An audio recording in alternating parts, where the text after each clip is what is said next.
Ladies and gentlemen, Raila Amolo Odinga is laying an elaborate strategy, an elaborate plan to take down Musalia Mudavadi as far as the Luhya politics is concerned. Because Musalia Mudavadi's entry into Kenya Kwanza is also complicating the equation for Raila Amolo Odinga. For Raila Odinga to win or to be declared the next president of the Republic of Kenya, there is no shortcut. Raila Odinga must win in the Luhya nation. But again, on the other side, for Musalia Mudavadi to remain relevant, politically speaking, after the upcoming general election, he must deliver the Luhya votes to Ruto. Also, there's no shortcut about that. Musalia Mudavadi must deliver Busia to Ruto. I don't know how he's going to do that. Musalia Mudavadi must deliver Kakamega to Ruto. And Musalia Mudavadi must also deliver Vihiga, his own county, to William Ruto. For Bungoma, I think that will be left in the hands of Papa Waroma, Moses Masika Wetangula. We all know the history of Raila Odinga and Musalia Mudavadi as far as Western Kenya politics is concerned. In 2013, Musalia Mudavadi contested for the presidency. He was humiliated.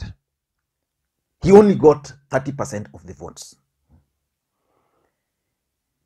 Again, you also know that Raila Odinga has always prevailed in the larger Western Kenya politics. But when Musalia Mudavadi joined Ruto, Ruto tried so hard to consolidate that support. The question is, will Musalia Mudavadi stop Raila Amolo Odinga from winning the Luhya nation? Or will Raila Amolo Odinga finally send Musalia Mudavadi to the political oblivion? Because Musalia Mudavadi's politics would have ended long time ago. In 2002, when NASA, because I've always opined on this platform that Musalia Mudavadi is actually prone to committing grave political mistakes, and the person who has always saved him is Raila Amolo Odinga. In 2002, Musalia Mudavadi was actually going to be the compromise candidate of the LDP wing. Then from nowhere, Musalia Mudavadi was given the vice presidency by Moi. Once he was given that vice presidency, aliwacha watu kwa mataa. That's how Raila Odinga ended up with Kibaki Tosha. Then he was defeated in the cold. Then from nowhere, Raila Odinga started resurrecting Musalia Mudavadi from his political oblivion. When 2005 came, he had been revived into the Orange movement. So when we went for the 2007 election, Musalia Mudavadi was actually at the center of everything. He was made, after that election, the deputy prime minister. In fact, the fallout between Ruto and Raila could be traced to the 2007 election because Ruto believed that he delivered more than Mudavadi. And therefore, Raila Odinga ought to have rewarded him instead of Mudavadi. Then, moving towards 2013 election,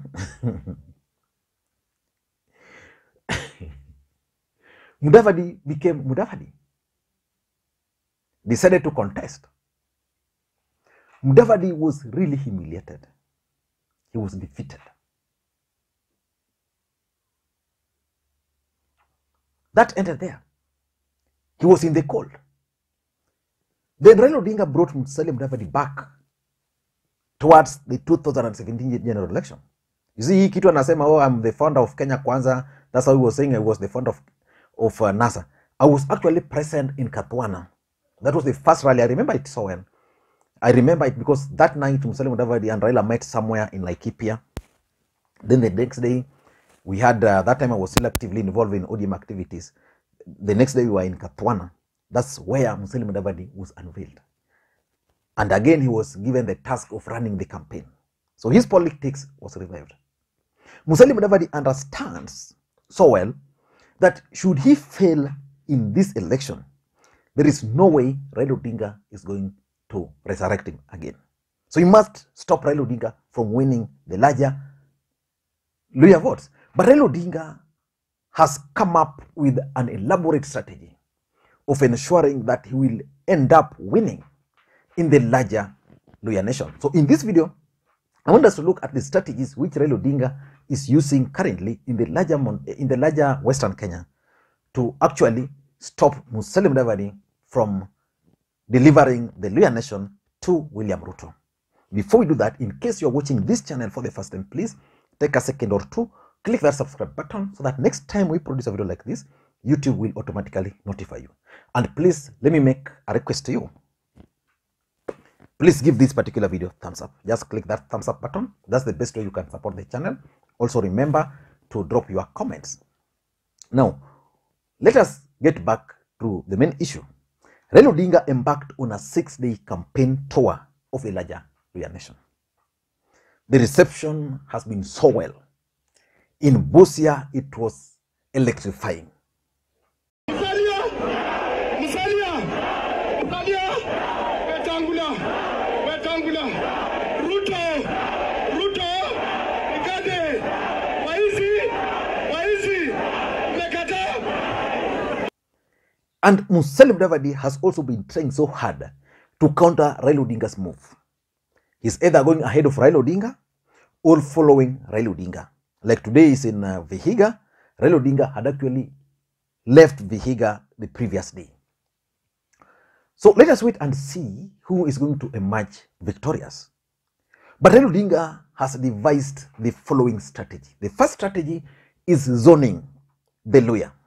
You know, for Raila Odinga to succeed in the Luhya nation, he needed to understand the Luhya politics. And to understand the Luhya politics, you must understand their voting patterns. The voting of the Luhya nation is that they are always split. They are always divided. That's why Weta is able to deliver Bungoma, while Musalia Mudavadi can claim to have delivered this other side to Raila Odinga. Okay? So that's how Busia is. So what Raila Odinga has done, when he realized that he was going to fall out with the two gentlemen, he started plotting for Bungoma and Trans Nzoia. Although Trans Nzoia is in Rift Valley, but predominantly also there's a Luhya there.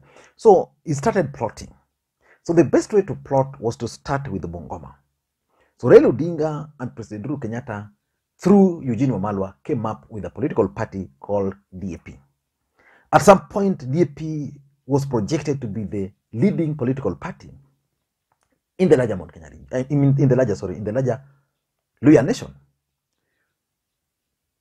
So DAP had their way. So Raila Odinga has decided finally that they are going to zone. So DAP attracted high-profile individuals from the Luhya nation to that party.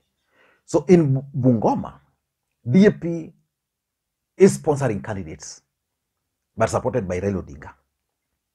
ODM will also sponsor some candidates there, but primarily the party sponsoring candidates in that region is DAP. The same in Trans Nzoia, DAP. Then they also made, Raila Odinga also ensured that those who are supporting Musalia Mudavadi, especially from Kakamega and Vihiga, defected to DAP. That was the initial strategy. Then once they did that, and because Kakamega, Vihiga are predominantly ODM, what they've done is that now they are sponsoring those people. Aseka Miradi, Mwale, Tindi Mwale, those group of people. Now they're being sponsored to contest, especially in Kakamega, using ODM party, because ODM is the dominant party there. You go to Busia, predominantly ODM. And those who felt that they were being shortchanged were issued with the DAP ticket. So that if ODM favored a candidate there, then they left, they're in DAP. So that they don't jump to enemy's party like in UDA or ANC or Ford Kenya. So that zoning is one of the strategy which Raila Odinga is actually using against Musalia Mudavadi in the larger Luhya nation. The second strategy is checkmate. Musalia Mudavadi joined Ruto And when he joined Ruto, he told them that I'm not going to be the running mate, but I'm going to be the chief cabinet secretary. He was given that. Then Weta is going to be the speaker of the National Assembly. Granted. Then they are going to get 30% of government jobs, which is unrealistic because the other day I even saw Malala claiming that wakiandika polisi 30% itatoka from from Western Kenya. You know, such kind of lies. So 30%, and they're also saying that they want 1,000 kilometers of roads. What Raila Odinga has done is that he has checkmated Musalia Mudavadi in terms of that. Wycliffe Ambetsa Oparanya has now been appointed, or will be appointed, the cabinet secretary for finance. So if it's about money, Oparanya ndiye atakuwa nayo. Kama ni kuallocate for project A, Oparanya. Kama ni kuallocate funds for Mumias, Oparanya. Kama ni kuallocate roads for barabara, Oparanya. And of course, Musalia Mudavadi's chief cabinet secretary is not in the constitution. He's telling the Luhya nation that I'm giving you Minister of Finance, the first one, but the other side is being promised something which are not in the constitution. So he's checking on that. Then he goes now and picks Marende. Marende comes from Vihiga. And he's telling them that Marende, Kenneth, is going to be the Speaker of the National Assembly. And of course, Kenyans remember the performance of Marende, and they'll agree that Marende is a better option for this position of the Speaker. So Marende is now concentrating so much on delivering Vihiga. Let me tell you how Vihiga is interesting. Vihiga, the governor, is supporting ODM, was elected on ODM. The senator, who is also running for a gubernatorial seat there, Haniri, is supporting ODM. So it means the two will be consolidating the vote for ODM. I mean, for Raila Odinga. But it's running under DAP Kenya. On the other side, Musalia Mudavadi's own constituency of Sabatia, Ruto is sponsoring a candidate. So Raila is checkmating him on that. Number three, the third strategy Raila is using in Luhya Nation is the RIGATHI Gachagua card. Questions are being raised that how comes now Musalia Mudavadi could not accept to be a chief cabinet secretary in Raila Odinga's government, but willing to go and deputize Rigathi Gachagua of all the people. You know, if you could compare Musalia Mudavadi, Rigathi Gachagua, I mean, you would say, okay, politics is politics, a game of numbers, but how? How? So that Rigathi Gachagua's card, how Musalia Mudavadi was shortchanged, is also being played out there. In fact, the contest in the Luhya Nation is now being made Ruto versus Raila and Mudavadi versus Gachagua. Let us wait and see how it's going to unfold. The other card they are using effectively is the ANC UDA fallout. The truth of the matter is that William Ruto invested heavily in Kakamega and in Bungoma. And based on what is emerging, William Ruto is funding his candidates heavily. And this has actually forced Musalia Mudavadi to start campaigning for his candidates, telling them that ukienda pale Sugoi, he's telling his people to vote for UDA. Sasa hapa Vihiga, pia make sure you vote for ANC candidates. You know, that's already a fallout. Because we'd have expected that the UDA candidates and ANC candidates would campaign together, like just like ODM candidates and DAP candidates are campaigning together. You'd expect that. But Musalia Mudavadi is telling his people that vote for ANC candidates. So already there's that feeling of fallout, and they're taking advantage of that fallout. And the last strategy which Raila Odinga is using, I think, is about making Musalia Mudavadi appear as if he is no longer a national leader. That Musalia Mudavadi has been turned into a Luhya leader.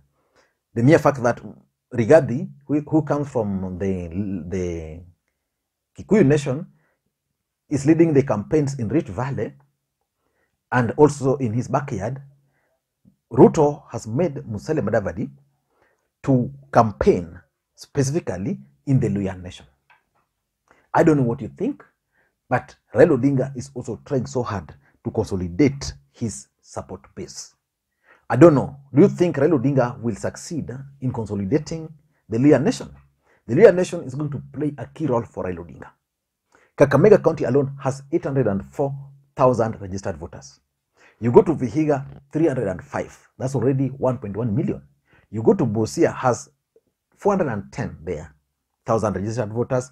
Bungoma had around 145,000 registered voters. That's another 1 million. So you are talking of over 2 million from the Luhya nation here. Then the Luhya nation are spread across the country. So you go to Nairobi, Mombasa, these major towns, their presence is normally felt. Which begs the question, will Raila Odinga succeed in sending Musalia Mudavadi into political oblivion finally? Thank you guys, and please may you have a good day. Bye-bye.